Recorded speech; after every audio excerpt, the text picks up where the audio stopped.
புதுச்சேரி சட்டப்பேரவை தேர்தல் பிரச்சாரத்திற்காக மே முதல் வாரத்தில் சோனியா காந்தி புதுச்சேரிக்கு வர உள்ளதாக அம்மாநில காங்கிரஸ் கட்சியினுடைய தலைவர் நமச்சிவாயம் தெரிவித்துள்ளார். டெல்லியில் நமது நியூஸ் 7 தமிழ் செய்தியாளரிடம் பேசிய போது இதனை அவர் தெரிவித்தார். புதுச்சேரி வேட்பாளர் பட்டியலை இறுதி செய்வதற்கான மத்திய தேர்தல் குழு கூட்டம் இன்று நடைபெற்றது. இந்த கூட்டத்தினுடைய முக்கியத்துவம் என்ன, இந்த கூட்டத்தில் யார் யாரெல்லாம் கலந்து கொண்டிருக்கிறார்கள், என்றைக்கு வேட்பாளர் பட்டியலானது வெளியிடப்படுவதற்கான வாய்ப்புகள் இருக்கு? இந்த கூட்டத்தினுடைய முக்கியத்துவம் அன்னை சோனியா காந்தி அவருடைய தலைமையில் இந்த கூட்டம் நடைபெற்றது. மரியாதைக்குரிய துணைத் தலைவர் ராகுல் காந்தி அவர்களும், புதுவை மாநில பொறுப்பாளர் முகுல் வாஸ்னிக் அவர்களும், மரியாதைக்குரிய AK ஆண்டனி, மரியாதைக்குரிய முன்னாள் பாரத பிரதமர் மன்மோகன் சிங், மரியாதைக்குரிய ஆஸ்கர் பெர்னாண்டஸ், மரியாதைக்குரிய நம்முடைய பொலிட்டிக்கல் செக்ரட்டரி அகமது பட்டேல் அவர்கள் மற்றும் பல்வேறு வீரப்ப மொய்லி அவர்களும் பல்வேறு தலைவர்களும் இந்த கூட்டத்திலே கலந்து கொண்டார்கள்.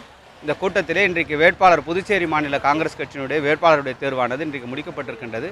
அதனுடைய வேட்பாளர்கள் நாளைக்கு அதற்கான அறிவிப்புகள் வெளியிட இருக்கின்றது. புதுச்சேரி பொறுத்தவரையில் 21 தொகுதிகளில் காங்கிரஸ் ஆனது போட்டியிடப் போகிறது, 9 தொகுதிகளில் திமுக ஆனது போட்டியிடப் போகிறது. எந்தெந்த தொகுதிகளில் முக்கியமாக காங்கிரஸ் ஆனது வெற்றி பெறுவதற்கான வாய்ப்புகள் அதிகமாக இருக்கிறது? கிட்டத்தட்ட காங்கிரஸை பொறுத்தவரையில் இன்றைக்கு அதிகப்படியான தொகுதியில் வெற்றி பெறுவதற்கான வாய்ப்புகள் இன்றைக்கு இருந்து கொண்டிருக்கின்றது. எனவே கிட்டத்தட்ட 2016 காங்கிரஸ் ஆட்சி புதுவை மாநிலத்திலே அமைவது உறுதி. இதை மக்கள் இன்றைக்கு அதை ஏற்றுக்கொண்டிருக்கின்றார்கள். வேட்பாளர் பட்டியல் வெளியிட்டதற்கு பிறகும் கூட கோஷ்டி பூசலானது, குறிப்பாக தாங்கள் தொகுதிகள் கேட்டும் தங்களுக்கு கிடைக்கவில்லை என்றெல்லாம் போராட்டம் நடத்தி கொண்டிருக்கிறார்கள். இந்த போராட்ட நடைமுறையை நீங்கள் எப்படி பார்க்கிறீர்கள்? இன்றைக்கு இதை பொறுத்தவரையில் இன்றைக்கு அதிக பேர் இன்றைக்கு தேர்தலில் போட்டியிடுவதற்கு முன்வந்து கொண்டிருக்கின்றார்கள். அதனுடைய வெளிப்பாடு தான் இதை போன்ற போராட்டங்கள்லாம் இன்றைக்கு நடந்து கொண்டிருக்கின்றது. அதையெல்லாம் எங்களுடைய தலைமை பரிசீலனை செய்தால் இன்றைக்கு ஒவ்வொரு வேட்பாளர்களும் தேர்வு செய்கின்ற பொழுது பல கட்ட ஆய்வுக்கு பிறகு பல்வேறு கோணங்களில் சிந்தித்து தான் அந்த முடிவை எங்களுடைய அகில இந்திய தலைமையானது எடுத்துக்கொண்டிருக்கின்றது. எனவே இதனுடைய முடிவு என்பது மிக சரியாக எங்களுடைய அகில இந்திய தலைமை நிச்சயமாக எடுத்திருக்கின்றது.